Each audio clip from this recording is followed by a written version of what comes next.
after leaking the information to the Guardian newspaper, admitting that he is worried about what could happen to him now. I could be, rendered by the CIA. I could have people come after me, or any of their third-party partners. They work closely with a number of other nations, or they could pay off the triads, or any of their agents or assets. We've got a CIA station just up the road in the consulate here in Hong Kong, and I'm sure they're going to be very busy for the next week. And that's a fear I'll live under for the rest of my life, however long that happens to be. As he was describing there, Congressman King is one of the congressmen calling for prosecution and extradition. How would that work?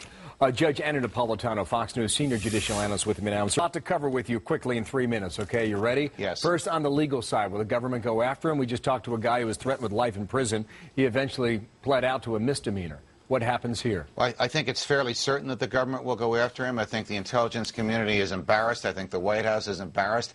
Even though I believe that this program is unconstitutional, the Intelligence Committee believes it's lawful and constitutional and believes it will help them stop terrorist attacks, and they believe he has interfered with that. So they more or less need to go after him, and I think they will. And because he's in a country with which, as Peter Ducey so nicely just informed us, we have an extradition treaty, it will be relatively easy to arrest him and relatively easy to get him here and relatively easy to indict him. What happens after that is up to a jury, whether they think he's a hero or a goat. All right, that's the legal side of it. Now to your side of it. You wrote an eloquent piece a few days ago about the Fourth Amendment. This is what Snowden talked about in that interview in Hong Kong. Have a listen here. Even if you're not doing anything wrong, you're being watched and recorded. And the storage capability of these systems increases every year consistently by orders of magnitude, to where it's getting to the point you don't have to have done anything wrong. You simply have to eventually fall under suspicion. What do you think of the point he's making there, Judge? What do we need to understand about what he is trying to tell us? We need to understand that in secrecy, the government has taken laws that we have written and enacted to protect us, and it has used those laws to destroy our personal dignity and expose our innermost thoughts and behavior to the whims of government bureaucrats. Not too long ago, when he was the head of the CIA, David Petraeus informed us that the CIA was able to tap into the computer systems in your dishwasher and your microwave, and he jokingly said, we know when you're in your kitchen. And people thought it was a joke, but it turns out it's true.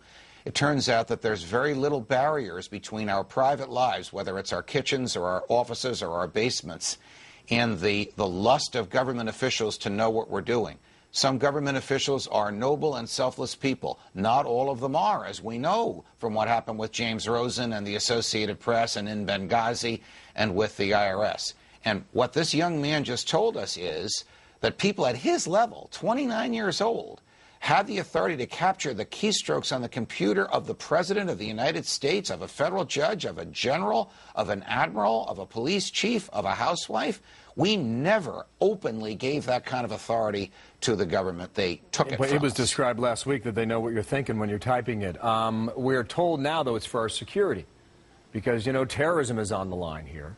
And they cited one example of Najibullah Zazi coming into New York City, and they stopped him. That's what they tell us now. Okay, maybe it's terrorism now in 2013. What is it in 2018? What is it in 2023? Is it your politics?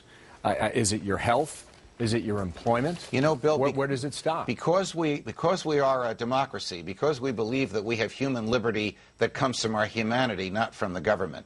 If we're going to give up certain liberty in return for safety, I don't believe that that's a trade that works, but a lot of people disagree with me.